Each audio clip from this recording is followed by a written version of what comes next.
So I'm really appreciating the fat in my life right now. So I'm on this meal plan.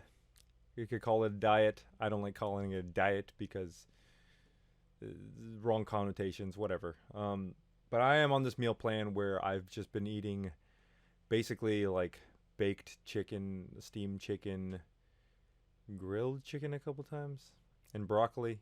I have that twice a day with with a cup of rice and a turkey sandwich with like it's exactly 3 ounces plus 1 ounces of chips, and then 2 apples and 2 tangerines, and half a cup of oatmeal, and this shake that I have to make out of half of a banana and 3 strawberries. So it's a very detailed, like you got to follow this plan, and it's funny because like I I don't think people notice how much crap they put in their bodies, like how much. And that's not bad. I mean, like I love my burgers. I love having fries and eating delicious stuff. I can't wait to have a slice of pizza someday 4 months from now. But as of right now, I'm dedicated to this thing. Like I don't want to cheat because every time you cheat, it's like taking another step back and like making your results further away. So I just really want to do it right and try to avoid not eating the wrong things. But one thing I have, it's so funny because I feel like such a like um like a peasant, because I have like a teaspoon of olive oil, or it's like a third of a tablespoon of olive oil that I can use, and I can either use it on my chicken, but originally I started like drizzling it on my rice. So I've been eating the rice with like olive oil drizzle on it. And it's like, um, it's like so good because it's like the rice is so plain, but then you have like a little bit of the saltiness in the oil. Like you're just like wanting to savor every little flavor that there is because everything's so mundane.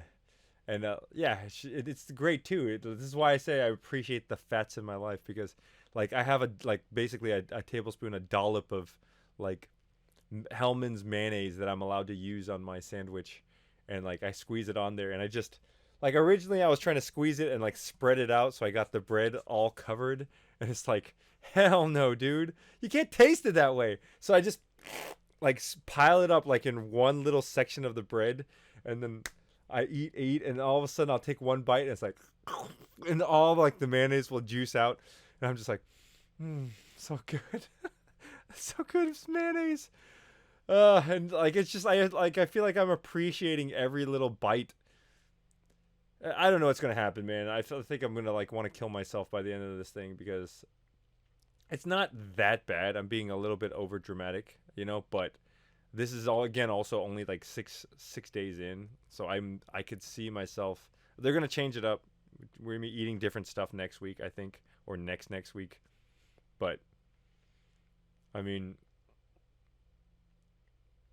I don't know, man. I don't know.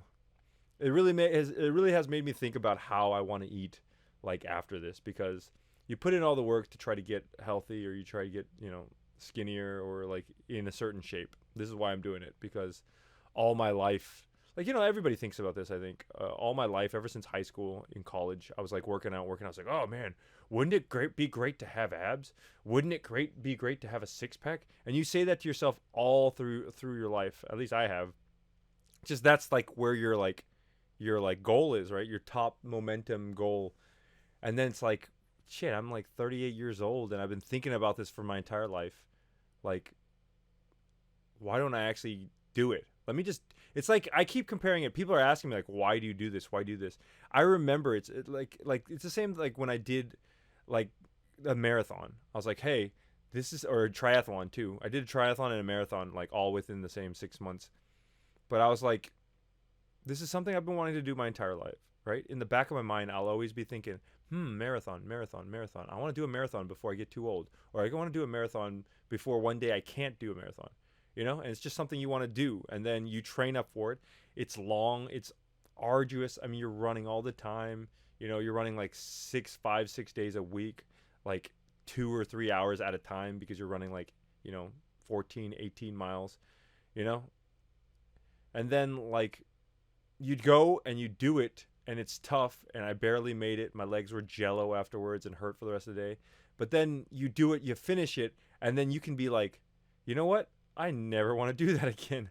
I just wanted to do it one time, challenge myself, plan for something, set some goals, work it, and then now that it's over, I'm okay never doing it again. Like I've told people like I have no interest in running a marathon like once a month or every other month or every 3 months or even like twice a year. I have no interest in doing that. I might like want to run a marathon again sometime in my life, like the Tokyo Marathon or some big marathon, but I have no interest in like doing marathons on a regular basis. Do not. I have a friend. Uh, she's my friend, yes, but she's also my friend's wife, which is how I know her. Anyways, I mean, she could just be like, "Bam, give me a month and a half, and I'm ready for another marathon." Like she runs that much, and it's awesome. It's very commendable, and it's something that I would love. Like I would love to have that in my back pocket, but I'm also not willing to put in the work to stay at that peak of a shape at a moment's notice where I could just train for a marathon and get ready to go. So, anyways, so like yeah, that's what I've been thinking about as far as like let's say I do hit this point and I get abs or I get a six pack, and it's like, well, what do I do now? Like after that, do I go back to eating like pizzas and burgers and just like, oh, whatever?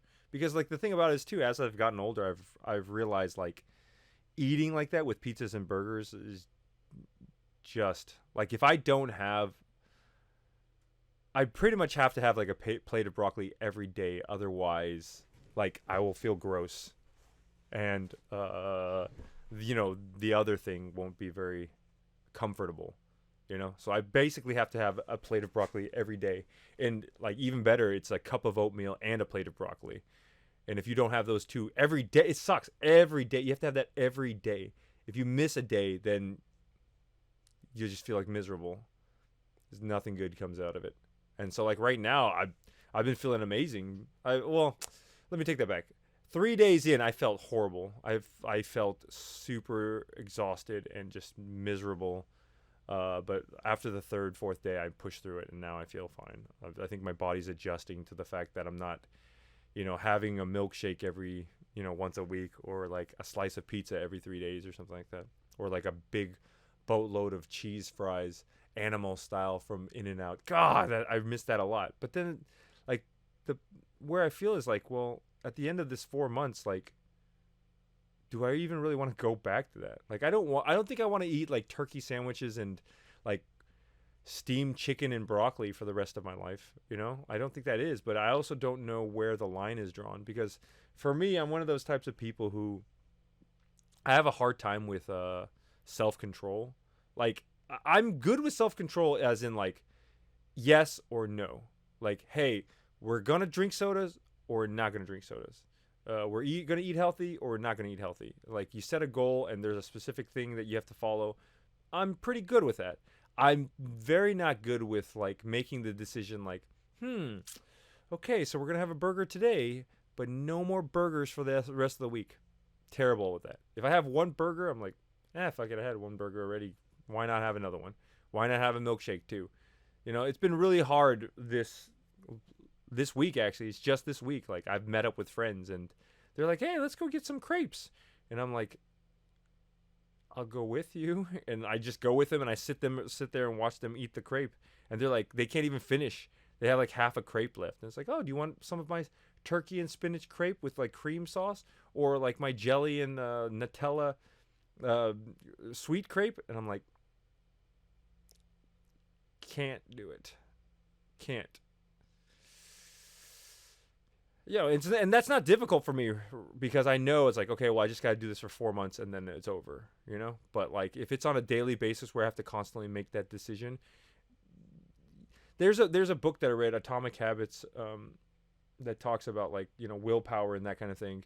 And the whole point of willpower is nobody has really that great of willpower. Everyone thinks it's like, oh, he must have amazing willpower. It's like, no, it's anybody can break. Anybody can, bend under the right circumstances, under, like when you're starving and you haven't eaten all day and there's a big chocolate cake in front of you and you just want to eat something.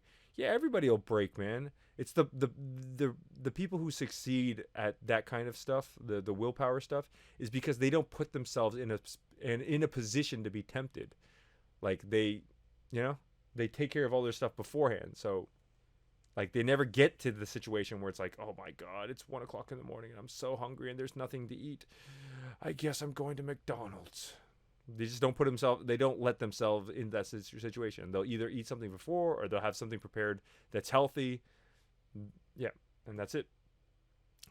Yeah, but I don't want to go too much longer with this video. Anyways, I really appreciate the fats in my life now. The little dollop of mayonnaise, the the sprinkle of olive oil on my plain white rice. I mean, I feel like I should tell, because I think Americans, man, we're so indulgent. Like it drives me crazy because people can't like eat fries without a bunch of ketchup, or like they can't eat something and, oh, do you have sriracha? Or I need ranch dressing with my my fried chicken wings. I need ranch. I need to dip that in ranch. And it's like, especially with like at the restaurant I work at too. It's like, oh, I ordered a soup. Do you have those crispy noodles? Do you have those crispy noodles on my to put my soup? And I'm like, no, we don't have crispy noodles here. Oh, never mind. I don't want the soup then. Never mind. And it's like, what? Are you ordering the soup for the soup, or are you ordering it for the crispy noodles? I don't get it. Like, really? Like you don't have the garnish, and so you don't want to eat the soup? Like, I feel like we're so indulgent on this stuff that like we have to have all these extra sauces and condiments and flavors. It's like drowning out all the stuff. Like people can't live without them at all. Like they don't even want to bear to. Oh my god, I shudder to think of a life with fries without ketchup. So I mean, it really has made me appreciate like food and how food works. And it's absolutely astounding to me the amount of fat that we put in ourselves in the body, that we put in our bodies. Like it's horrifying compared to like what you should have versus like what you're able to have, because we are like able to have whatever we want and people just gorge themselves. I don't know, man. I don't know what's going to happen with the human body and people's health problems. But anyways, shoot me up, leave me a comment, and we'll talk to you later. Bye.